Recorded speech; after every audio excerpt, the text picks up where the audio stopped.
Salut à tous, j'espère que vous allez bien. Quelques petites nouvelles de la ferme dernièrement, durant de ce qui s'est fait durant les 15 derniers jours, 15 jours, 3 semaines depuis que j'ai pas fait de vidéo. Pour résumer la situation, c'est la grosse merde chez nous, enfin c'est un peu partout en France je pense. C'est très compliqué d'avancer dans les travaux. Il y a à peine 50% de réalisés, à mon avis à peu près. Euh, Maïs sur la ferme sont pas semés. Bon, il y en a très peu cette année, donc c'est pas un gros problème. Et pommes de terre, 50% de fait. Voilà, il y a la moitié de la surface qui est plantée. On n'a pas su faire le reste. On a de la pluie tous les 2 jours. Le max qu'on ait eu, c'est la semaine dernière, 3 jours de beau temps, et on a pris des orages jeudi soir. On avait réussi à planter les patates le 1er mai. Donc lundi, il a fait beau. Mardi, mercredi, jeudi soir, orage. Vendredi midi, orage. Je dis pas de bêtises, samedi il n'a pas plu. Hier, dimanche, à nouveau de la pluie toute la matinée. Donc j'avais ouvert les terres pour le maïs parce que ça séchait pas trop mal et c'est sur l'autre site, il avait plu moins. Samedi, il y a 2 jours, en pensant passer un coup de rotative hier et semer aujourd'hui, il est retombé, je sais plus combien, quelques millimètres hier matin, donc c'était mort. Donc voilà, donc là je viens de faire un peu de pulvé parce que les conditions n'étaient pas trop mauvaises ce matin. Là on est le 8 mai. Donc reste le maïs à semer et la moitié des pommes de terre à planter et il nous annonce une semaine pourrie. Donc ce qui fait que, à mon avis, on va être rendu largement deuxième quinzaine de mai pour terminer tous les travaux. Bon, c'est pas catastrophique dans le sens où le mois d'avril, bon, il était pourri, mais il a surtout été froid. Donc tout ce qui a été mis en terre ne poussait pas forcément très bien. Tout le monde a galéré avec les lins. Il y a des collègues à quelques kilomètres d'ici. On a pris pas mal de pluie. On a pris plus de 20 mm, 26 mm dimanche. Il y a eu 2 semaines hier. Mais il y a des secteurs, ils ont pris plus de 50 mm et ils ont dû ressemer l'ensemble des lins, toutes les betteraves. Ils ont dû tout recommencer. Donc c'est vraiment très compliqué. Et puis en plus, il faisait froid, donc c'était pas très poussant. On voit les orges d'hiver commencent à épier, et ça met un temps fou à épier. Les blés arrivent à la dernière feuille étalée. Bon, ça, je vais pas en parler aujourd'hui. On fera un tour de plaine quand les conditions seront meilleures et que tout ça aura un petit peu avancé. Et donc, voilà. Écoutez, ce que je vous propose, c'est de vous passer quelques images. Il n'y avait pas grand chose à filmer. Peut-être le pluviomètre à vous montrer tous les 2 jours pour savoir ce qui était tombé. Mais hormis ça, pas des masses de travaux, mais j'ai avancé quand même. Donc quelques images, engrais, dernier passage sur les céréales, un peu de pulvé, colza, céréales, un deuxième curage de fumier, quelques images chez le collègue qui fait change paille fumier. Donc là j'ai mon tonnage de fumier qui est arrivé dans les champs pour cet été. Quoi d'autre? Un peu de lisier. Après des ensilages de raigreux, des choses comme ça. Quelques images de la plantation de pommes de terre. Bon, j'ai pas fait grand chose parce que bon, non seulement il fallait avancer parce que la date est là et on fait pas, enfin c'était des conditions limites, enfin voilà. Et puis pas trop franchement le cœur à faire beaucoup de vidéos quand on a des conditions comme ça, on sait pas si on prend la bonne décision d'avancer, machin, dans des conditions limites. Les terres parfois un peu collantes, mais on le fait quand même, enfin voilà, on essaie d'avancer, mais c'est compliqué. Donc je vous passe un petit peu tout ce que j'ai pu faire comme rush. Je vous ai compilé tout ça pendant quelques minutes. Je vous passe tout ça et on se retrouve après.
j'espère que ces quelques images vous ont plu de ce que j'ai pu filmer, enfin un petit peu comme ça de tout ce que j'ai pu faire, quelques rushs pendant les travaux. Il y en aura encore à faire, j'essaierai de faire encore quelques images. J'espère avoir vraiment une belle période de beau temps pour finir tous ces travaux, pouvoir prendre le temps de faire quelques images de tout ça.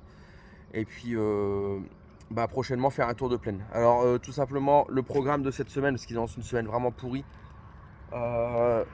La carte de la chaîne météo, je l'ai reçue hier. Ça nous annonce 50-60 mm sur la semaine. Donc franchement, ça va être très compliqué d'avancer cette semaine et de faire quoi que ce soit. Au programme, de ce fait, on va s'avancer sur d'autres chantiers. On va passer un petit coup de nettoyage à l'ensemble. Décrocher le pulvé, remettre le chargeur. Au passage, vous voyez le tour des bâtiments, forcément ça pousse. Donc peut-être un petit peu de nettoyage de tout ça, débroussaillage. Si vraiment il fait pourri très longtemps, nettoyage de la tonne. Puisque bon là les chantiers sont terminés, les prochains épandages seront après mes récoltes d'enrubanage dans quelques semaines. Donc voilà, qu'est-ce qu'il y a encore ici? La benne elle va servir pour faire une remorque de ferraille si pareil le temps continue à être mauvais. Quoi d'autre? Ici, il y a le 215, il est là, il est en attente. Je vais le décrocher. Alors ça, vous avez vu quelques images. C'est le fameux outil que j'ai acheté pour cette année là au printemps. J'ai acheté donc une barre décompactrice, enfin une barre fissuratrice plutôt, et c'est dans la droite. Derrière un Conseil Vibroflex de 11 lames et encore à l'arrière deux rangées de vibro, 12 lames de vibro. Tout ça sur 3 mètres. C'est ce que je cherchais depuis déjà quelques temps. Et j'ai enfin trouvé, décomposé bien sûr, et j'ai assemblé l'ensemble. Toutes les pièces d'usure étaient mortes, donc vous avez vu sur les images que je viens de vous passer, j'ai tout remis à neuf. Voilà. Restera à faire une révision des dents du fissurateur. Bon, ça on verra l'hiver prochain. Ça peut encore faire la saison. Et ça fait, je pense que vous avez vu sur les images, ça fait vraiment du bon boulot. Ça fissure bien. Et l'avantage c'est que j'ai voulu en 3 mètres et puis pas trop lourd parce que à l'automne c'est lui qui va s'y coller. Et le 215 sera sur le combiné de semis avec le tasse avant que j'ai décroché voilà, là-bas, puisqu'il va servir pour la prépa des maïs. Et donc 3 mètres pour pouvoir le tirer à la fois avec le N à l'automne et en code dépannage panne du 215, et avec le 215 soit l'hiver pour faire ouvrir des terres pour que le gel fasse le travail, mais surtout au printemps pour pouvoir aller vite et éclater vraiment dans des argiles, des choses comme ça, éclater la terre. Voilà, donc je disais je vais remettre le chargeur sur celui-là et on va peut-être essayer de faire un petit peu de curage de la bergerie. Il y a encore les jeunes agnelles de l'année à mettre à l'herbe, donc un petit peu de clôture à faire et puis les mettre à l'herbe là pour la mimer. Et puis commencer à avancer, à débarrasser pour les futurs projets bâtiments. Le projet avance plutôt très très bien, mais ça j'en reparlerai en temps voulu. Mais bon, il y a quand même pas mal de choses à débarrasser, notamment là-bas au bout où il y aura l'extension. Beaucoup de choses à débarrasser. Le chemin va être refait en même temps. Bon, ça ce sera l'année prochaine. Voilà, bon, il y a encore bien matière à faire. Mais ça, on y reviendra au fil du temps. Voilà, allez, sur ce, moi je vais vous laisser. Je vous souhaite une bonne semaine à vous tous. Et je reviens vers vous dans quelques jours, j'espère, je croise les doigts, avec une belle période de beau temps pour terminer les travaux des champs. Allez, salut!